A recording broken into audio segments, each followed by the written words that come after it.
ইতিহাস নিয়ে কথা হচ্ছিল, আমি জানি না যে বিভিন্ন সময়তে আমরা দেবজিৎ 34 বছরের বাম জমানায় তার আগের সিলেবাস সম্পর্কে আমার অতটা ধারণা নেই, কিন্তু তার আগের সিলেবাসও কতখানি ছিল আমার ডাউট রয়েছে। 34 বছরের বাম জমানায় অন্তত শ্যামাপ্রসাদ পাঠ্যপুস্তকের বিভিন্ন চ্যাপ্টারে খুব বড় করে যে ছিল, ইতিহাস বইয়ের পাতায় ছিল এমনটা নয়।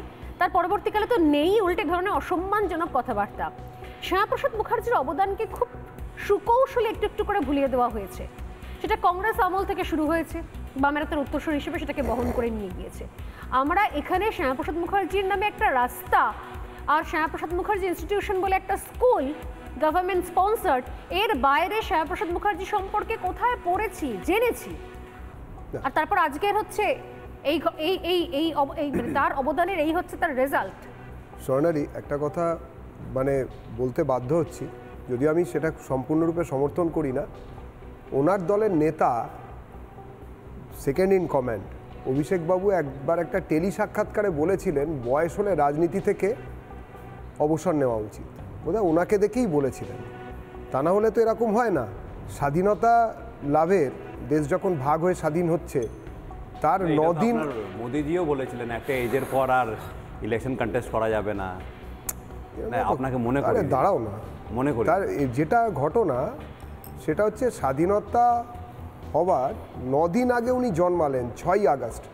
স্বাধীনতার আগে শ্যামাপ্রসাদ বাবু কী করেছেন, বাঙালির সম্বন্ধে তার কি ধারণা ছিল, যেগুলো জিষ্ণুদা বললেন যে এরকম নজরুলের সঙ্গে কীরকমভাবে কাজ করতে হয়েছে, বা নজরুল যখন সবথেকে অসুস্থ ছিলেন তখন প্রায় ভিক্ষে করা হয়েছিল, সেখানে শ্যামাপ্রসাদের কি অবদান, কলকাতা বিশ্ববিদ্যালয় সেখানে শ্যামাপ্রসাদ বাবুর কি অবদান, যেখান থেকে যার আন্ডারে থাকা যোগেশচন্দ্র চৌধুরী কলেজ থেকে আবার সৌগতবাবু পাশও করেছেন বটে। কিন্তু মুশকিলটা হচ্ছে যে 9 দিন আগে জন্মালেন স্বাধীনতার, এরকম আজকে স্বাধীনতার পরে যে পশ্চিমবাংলা তৈরি হলো, বাংলা থেকে বেরিয়ে এসে যে হিন্দু হোমল্যান্ড, যেখানে দাঁড়িয়ে সৌগতবাবু রাজনীতি করলেন, 77 সালে ব্যারাকপুর থেকে এমপি হলেন, তারপরেও সেইখানে দাঁড়িয়ে শ্যামাপ্রসাদের নামে এইসব কথা উনি সংসদে দাঁড়িয়ে না বললেও পারতেন। হতে পারে উনি ওনার দলের পয়েন্ট কুড়োতে ব্যস্ত হওয়ার জন্য বলেছেন, এই বয়সে আর কেউ পাত্তা দিচ্ছে না। কিন্তু খুব ব্যথিত হয়ে বলছি, এরকম সাধারণত এরকম হিটিং বিলো দ্য বেল্ট কথাবার্তা আমি অন্তত বলি না, বা আমার দল বলা সমর্থন করে না। কিন্তু একই অদ্ভুত অসৌজন্যের রাজনীতি। আজকে শ্যামাপ্রসাদ বাবুকে সবথেকে বেশি অপমান করেছিল কমিউনিস্টরা, এটা সবাই জানে। কমিউনিস্টরা কথায় কথায় শ্যামাপ্রসাদ বাবুকে অকথ্য কুকথা বলে চলেছেন এবং বলে যান, সেটা তাদের প্র্যাকটিস। কিন্তু সেই ব্লকের উল্টো দিকে দাঁড়িয়ে সৌগতবাবু, তাহলে তাকে বলতে হবে যে মাননীয় মুখ্যমন্ত্রী প্রত্যেক বছর শ্যামাপ্রসাদ মুখোপাধ্যায়ের জন্মদিনে এবং মৃত্যুদিনে যে টুইট করেন, যে শ্রদ্ধার্ঘ নিবেদন করেন, সেটা তাহলে সৌগতবাবুর সঙ্গে একমত, সৌগতবাবু তার সঙ্গে একমত নন, সৌগতবাবু তাহলে তার বিরোধিতা করছেন। এই যে স্বাধীনতার 9 দিন আগে জন্মে, 6 তারিখে জন্মে এরকম 9-6টা না করলেই পারতেন এই বুড়ো বয়সে, এটাই হচ্ছে সব থেকে খারাপ লাগছে। দ্বিতীয়ত এই যে তোমরা যেসব বুড়ো খোকা এইসব কথাবার্তা বলো সংসদে বসে, আর আমাদের জেনারেশনের লোক বা আমাদের থেকে নিচের জেনারেশনের লোকেদের কথা এইসব শুনতে হচ্ছে, এবং বাংলা এবং বাঙালির প্রতি এই যে অপমান নিরন্তর। শ্যামাপ্রসাদ বাবুকে এরকম সৌগতবাবু বললেন, আজকে বলার পরে শ্যামাবাবুর কি সম্মান তাতে একটুখানিও ক্ষুণ্ণ হয়েছে? মোটেই না। ক্ষুণ্ণ যদি হয়ে থাকে তাহলে সৌগতবাবুর নিজের হয়েছে, তার পারিবারিক সম্মান ক্ষুণ্ণ হয়েছে, তার স্কুলিং কোথা থেকে হয়েছিল তাই নিয়ে প্রশ্ন উঠবে, এবং তার সঙ্গে এখন যে দল আছেন বা তিনি যে দলে আছেন তাদের মনোভাব শ্যামাপ্রসাদ বাবুকে নিয়ে কি আছে তার উপর প্রশ্ন উঠবে। আমি এই জায়গা থেকে আসবো। এই মুহূর্তে আমরা যোগাযোগ করতে পেরেছি প্রাক্তন রাজ্যপাল তথাগত রায়ের সঙ্গে। তথাগত বাবু, আমি আপনার কাছে সরাসরি চলে আসি। তথাগত রায় আমাদের সঙ্গে রয়েছেন। তথাগত বাবু, স্বাধীনতার আন্দোলন, স্বাধীনতার সংগ্রাম নিয়েও প্রশ্ন তুলে দিলেন সৌগত রায়।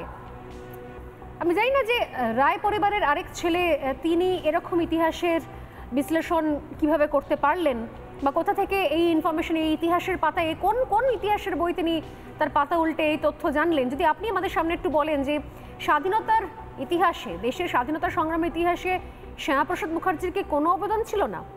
কারণ অনেক নতুন প্রজন্মের কাছে বইয়ে পড়ার অপশান খুব কম, সিলেবাস কোথাও রাখা হয়নি, যতটুকু রয়েছে আমরা নিজেরা জেনেছি, পড়েছি, ব্যাস এইটুকুই। কি বলবেন আপনি? এ কথা কে বলেছে? যারা বলেছে তারা ওই কংগ্রেস ঘরানার ইতিহাস পড়ে বলেছে।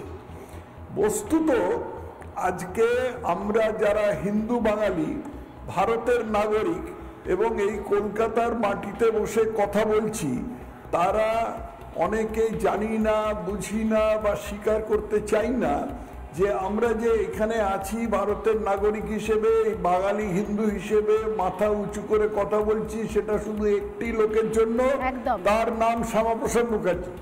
তিনি যদি জিন্নার কবল থেকে গোটা বাংলার 1/3 ছিনিয়ে না আনতেন, তাহলে আমরা সবাই বর্তমান বাংলাদেশের বা পূর্বতন পূর্ব পাকিস্তানের নাগরিক হতাম, হয়তো ধর্মান্তরিত হয়ে যেতাম, হয়তো পদ্মা মেঘনায় ঝাঁপ দিতাম, কি হতো আমি জানি না। কিন্তু শ্যামাপ্রসাদ মুখার্জি ছিলেন বলে ঈশ্বরকে ধন্যবাদ, আমাদের তা করতে হয়নি এবং আমরা মাথা উঁচু করে এই বাঙালি হিন্দু হিসেবে, ভারতের নাগরিক হিসেবে এখানে বেঁচে থাকতে পারছি এবং জোর গলায় কথা বলতে পারছি। কিন্তু সেই সঙ্গে যেহেতু মুসলমান ভোটকে তোয়াজ করতেই হবে, সেই জন্য শ্যামাপ্রসাদের অবদানটা যতদূর সম্ভব আমরা লুকিয়ে রাখতে চেষ্টা করি। একদমই তাই। এবং না হলে কখনো এই জিনিস কখনো বলা যায় যে জেলে যাননি। আমার তো এটাই প্রশ্ন তথাগত বাবু, যে জেলে না গেলে কি স্বাধীনতা সংগ্রামের গুরুত্ব কমে যায়? তার এই টানা এতখানি অবদান, যেটা আপনিও বললেন, আজকে আমরা এখানে বাস করছি, পশ্চিমবঙ্গ বলে একটা রাজ্য রয়েছে এবং আমরা যে ভারতের নাগরিক হতে পেরেছি, এই অবদানটাই তো শ্যামাপ্রসাদ মুখার্জির। শুধুমাত্র জেলে যাননি বলে আমরা তাকে স্মরণ করে নেই, কথাটা বলতে পারলেন সৌগত রায়। জেলে না গেলে কোনো গুরুত্ব থাকে না। জেলে না গেলে কি স্বাধীনতা সংগ্রামের গুরুত্ব কমে যায়? জেলে তো অনেক চোর, ডাকাত, গাঁটকাটা অনেকেই গেছে, তারা কি স্বাধীনতা সংগ্রামী? যদিও তাদের মধ্যে অনেকে আছে তারা স্বাধীনতা সংগ্রামী বলে ভান করে, সেরকম নয়। জেলে যারা গেছে তাদের মধ্যে আমি বিশেষ করে তাদেরই সম্মান দিই যারা আন্দামানে গিয়েছিল। আন্দামানে কি পৈশাচিক নির্যাতন সেখানকার বিপ্লবীদের সহ্য করতে হয়েছিল, সে যারা পড়েছেন তারাই জানেন। এবং তাদের মধ্যে যারা অধিকাংশ, তারা বেশিরভাগ বাঙালি হিন্দু, কোনো মুসলমান যায়নি আন্দামানে। তো আর এই ভারতবর্ষের মধ্যে যারা জেলে গেছেন তারা সব চুনোপুটি গোছের লোক।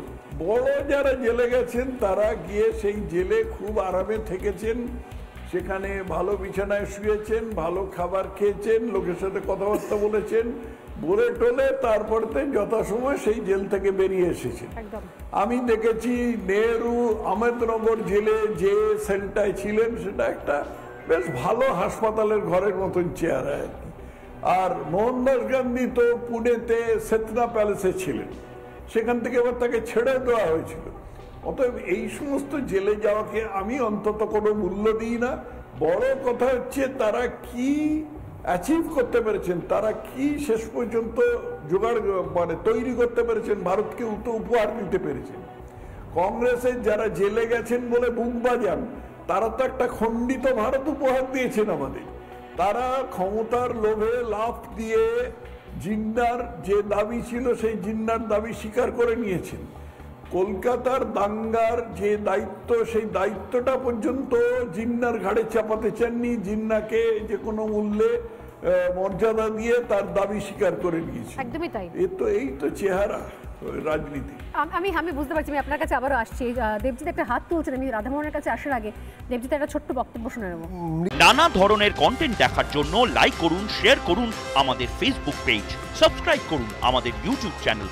পাশাপাশি অন্যান্য ব্রেকিং নিউজের জন্য অবশ্যই চোখ রাখুন রিপাবলিক বাংলায়।